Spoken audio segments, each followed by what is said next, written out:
मेरी इस 12 ज्योतिर्लिंग यात्रा का अंतिम अध्याय था केदारनाथ, जहाँ हवाएं शिव का नाम जपे, पत्थर शिव की राग गाए, जहाँ के हर मोड़ पे महादेव की आहट सुनाए और हर कदम पर आप उन्हीं को पाए।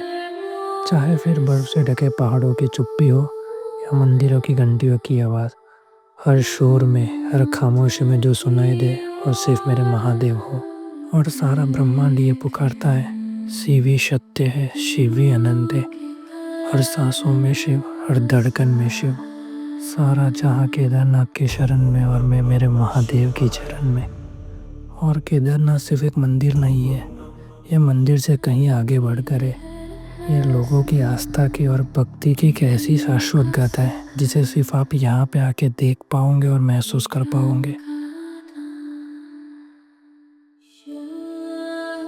दोस्तों, आज का हमारा केदारनाथ का व्लॉग बाकी केदारनाथ के व्लॉग से काफ़ी अलग होगा। आज हम डिस्कस करेंगे केदारनाथ की वो अनकही प्रॉब्लम्स की जो हर यात्री फेस करता है जब भी वो यहाँ पे आता है। क्योंकि यूट्यूब वीडियोस के अंदर आप सिर्फ सुंदर नज़ारे और मुस्कुराते चेहरे देखेंगे, पर यहाँ की जो रियलिटी है वो मैं आज आपसे शेयर करूँगा। और जो मैंने खुद ने देखा, महसूस किया, वही मैं आपसे शेयर करूँगा। मैं गलत भी हो सकता, पर कम से कम शेयर तो करूँ।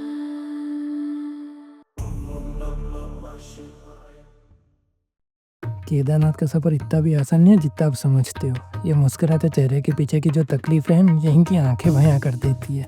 हर कदम पे आपको परीक्षा देनी होगी। कभी ठंडी हवा आपकी सांसें रोकेगी, कभी रास्ते की चढ़ाई कदम थामेगी, और इन सब के बाद जाके बाबा भोले के दर्शन होते हैं। हाँ, अगर ये मिल गया तो तकलीफ़ें ना बराबर रह जाएगी। लेकिन याद रखो, भक्ति और आस्था का जो असली प्रसाद है वो सिर्फ उन्हीं कदमों को पता है जो दर्द और थकान से गुजरते। तो चलिए फिर इन तकलीफ़ों के बारे में ज़रा सी बातें कर लेते। तो यहाँ का जो सबसे बड़ी मुझे प्रॉब्लम लगी वो थी यहाँ के मैनेजमेंट की। भाई हद से ज़्यादा बेकार है।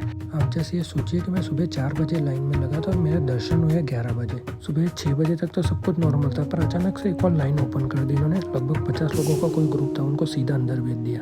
फिर सुनने में आया था कि भाई इनका कुछ लेन देन हुआ था पुलिस वालों के साथ। इसके बाद भक्तों के बीच में जो डिस्प्यूट खड़ा हो गया, मतलब क्राउड कंट्रोल के नाम पे यहाँ पर भाई सब कुछ राम भरोसे चल रहा है। हद से ज़्यादा धक्का मुक्की होती है। स्पेशली लेडीज़ और बच्चों को तो बहुत दिक्कत होती है।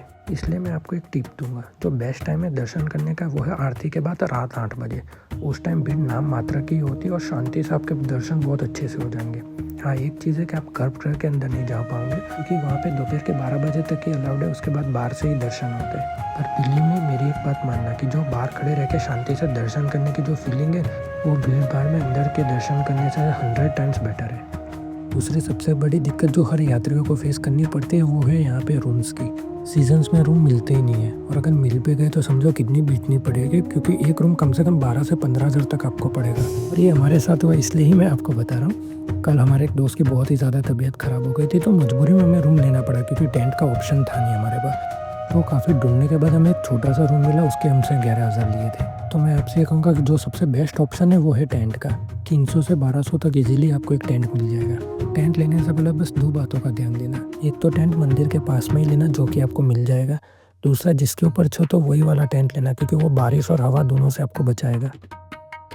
तीसरी जो सबसे बड़ी दिक्कत आती है वो है यहाँ ट्रैकिंग के रास्ते पे, क्योंकि रास्ता काफ़ी नैरो है और काफ़ी जगह टूटा हुआ है। चलो वो तो अपने समझ सकते हैं कि भाई पहाड़ी रास्ता है, कुछ कर नहीं सकते, पर भाई साहब यहाँ पे जो खच्चर वालों का आतंक है, हाथ जोड़ो। चलते हुए यात्रियों को ऐसे ठोकर निकलते हैं ना भाई साहब, क्या बताओ। लास्ट ईयर शायद एक फीमेल टूरिस्ट को काफ़ी इंजरी भी आई थी। इनको पुलिस और एडमिनिस्ट्रेशन का कोई डर ही नहीं है। जो वैष्णो देवी और अमरनाथ यात्रा में जो डिसिप्लिन है ना, वो यहाँ पे काफ़ी मिसिंग है। दूसरी चीज़, जब आप ऊपर आ रहे होंगे तो आपको रास्ते में घोड़े की लीद और सुसु की बहुत ही टेरिबल स्मेल आएगी, और आप उसको सहन भी नहीं कर पाओगे। अगर आप मास्क पहनोगे तो क्या होगा कि आप सांस नहीं ले पाओगे, और अगर नहीं पहनोगे तो ये स्मेल मार देगी। तो मैं तो बस ये कह रहा हूँ कि कम से कम ये घोड़े वाले और साफ़ सफाई को तो सरकार अच्छे से मैनेज करे। अब सबसे इम्पोर्टेंट रियलिटी चेक। ये ट्रैक 19 किलोमीटर का नहीं बल्कि लगभग 27 से 28 किलोमीटर का होगा।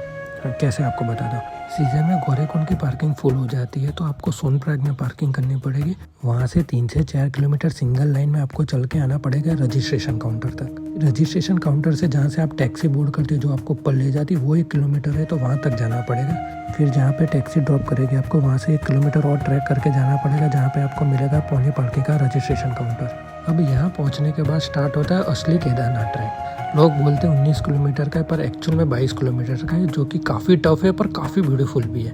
टफ इसलिए क्योंकि बारिश और भीड़ में आपको घोड़े वालों से बचते हुए सीधे ऊपर की घाटी चढ़नी पड़ती है। सुनने में सिंपल लगेगा पर है नहीं। और वीडियो में आप देखना सबके चेहरे कितने थके हुए लग रहे हैं, लेकिन दोस्तों नज़ारे रास्ते में काफ़ी प्राइसलेस मिलेंगे, ये चीज़ की गारंटी है।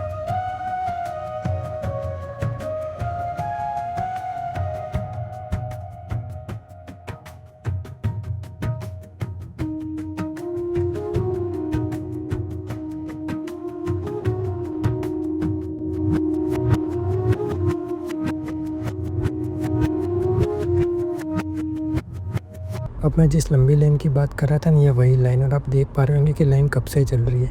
ये सारे के सारे लोग जो सोनप्रयाग का एंट्री पॉइंट है वहाँ से चलते हुए आ रहे और गौरीकुंड के रजिस्ट्रेशन सेंटर तक जाएंगे और फिर उससे भी आगे चलेंगे। तो जो एक्चुअल केदारनाथ का ट्रैक है वो तो भाई बहुत आगे से स्टार्ट होता है। अब अपने साथ क्या ले जाना है जब आप ऊपर जाओ, तो सबसे इम्पोर्टेंट है एक्स्ट्रा कैश हमेशा कैरी करना। ऑनलाइन भरोसा मत बैठना, क्योंकि नेटवर्क कभी आएगा कभी नहीं आएगा। दूसरी हर चीज़ आप वहाँ पे जो भी लोगे उसके प्राइस डबल है, तो उस चीज़ के अपने कंप्लेन भी नहीं कर सकते, क्योंकि भाई इनको खुद को चार्जेस लगता है नीचे से ऊपर तक ले जाने के लिए। एटीएम्स वहाँ पे जैसे कि HDFC और शायद SBI का ATM है, पर इनकेस नहीं चल रहा है तो हमेशा अपने साथ कैश रखना। अगर आपके साथ छोटे बच्चे हो तो भाई मैं ये सजेस्ट करूँगा कि आप हेलीकॉप्टर बुक कर दो, पर चांसेस ये है कि आपको टिकट्स नहीं मिलेंगे, क्योंकि जैसे ही स्लॉट्स ओपन होते हैं सारे एजेंट्स आके टिकट्स बुक कर देते और बाद में ब्लैक में बेचते। तो जुगाड़ लगाना इनकेस कहीं से आपको टिकट्स हो जाए। बाकी जो आप अपने साथ बैग कैरी कर रहे हैं वो हमेशा हल्का रखना, हैवी मत रखना, क्योंकि चलना काफ़ी होएगा। रेनकोट हमेशा साथ में रखना, क्योंकि वेदर का कोई भी भरोसा नहीं, कभी भी पलट जाएगा। बेसिक टैबलेट साथ में रखना इन केस आपको ज़रूरत पड़ जाए। फिर साथ में एक हल्की सी ब्लैंकेट ले लेना, काइंड ऑफ वो चादर जैसा होता है, क्योंकि अगर आप टेंट पे सो रहे तो जो फ्लोर मैट होगा वो ठंडा हो सकता है, होएगा ही, मैं तो ये कह रहा हूँ, तो उस पर बिछाने में काम आएगा। साथ ही जो बॉडी थर्मल वेयर होता है वो ज़रूर ले जाना, साथ में स्कल कैप भी, क्योंकि ये दोनों चीज़ ना आपको ठंड से बचाने में बहुत मदद करेगी। और सबसे इम्पोर्टेंट है आप मेंटल और फिजिकली प्रिपेयर होकर जाना। और ये रहे केदारनाथ के रोड, आपको सामने दिख रहे कि रोड है ही नहीं। वैसे अपने गवर्नमेंट को ब्लेम नहीं कर सकते, क्योंकि यहाँ का जो वेदर कंडीशन है भाई वो बहुत ही ख़राब होता है। स्पेशली बारिश में तो यहाँ पे इतनी लैंडस्लाइड होते हैं कि भाई रोड के रोड ही गायब हो जाते हैं। कितने गवर्नमेंट बनाएगी, हर साल बनाती, हर साल टूट जाते। तो पर ये चीज़ एक्सपीरियंस करने के लिए तो लोग यहाँ पे आते हैं। और यहाँ पर जो मैं पहले भी आपको बोल चुका हूँ कि बहुत सेफ़ ड्राइविंग करना, क्योंकि एक साइड तो पूरी खाई है और रोड आप देख ही रहे हो, कभी भी गाड़ी स्किड हो जाती है। प्लस टैक्सी वाले बहुत ही रफ चलाते, तो इनसे थोड़ा ध्यान से बच के चलाना। हमारे 12 ज्योतिर्लिंग के दर्शन पूरे हो चुके हैं और अभी हम सोनप्रयाग से 6 से 7 किलोमीटर आगे हो चुके हैं। आपको ये एक्सपीरियंस, ये फीलिंग मैं बता ही नहीं सकता कि भाई एक साथ हमने 12 ज्योतिर्लिंग के दर्शन किए। बहुत ही कम किस्मत वालों को ये दर्शन करने मिलते हैं। अब चलिए फिर सबसे पहले होटल पे जाते हैं, क्योंकि भाई सोनप्रयाग में कोई होटल मिली नहीं, सबकी सब पैक थी। तो हम कल रात को जहाँ रुके वहीं जा रहे, वहाँ पे रेस्ट वेस्ट करेंगे। कल सुबह हम निकलेंगे केदारनाथ से बद्रीनाथ, और फिर बद्रीनाथ के दर्शन करके सीधा जाएंगे घर पे।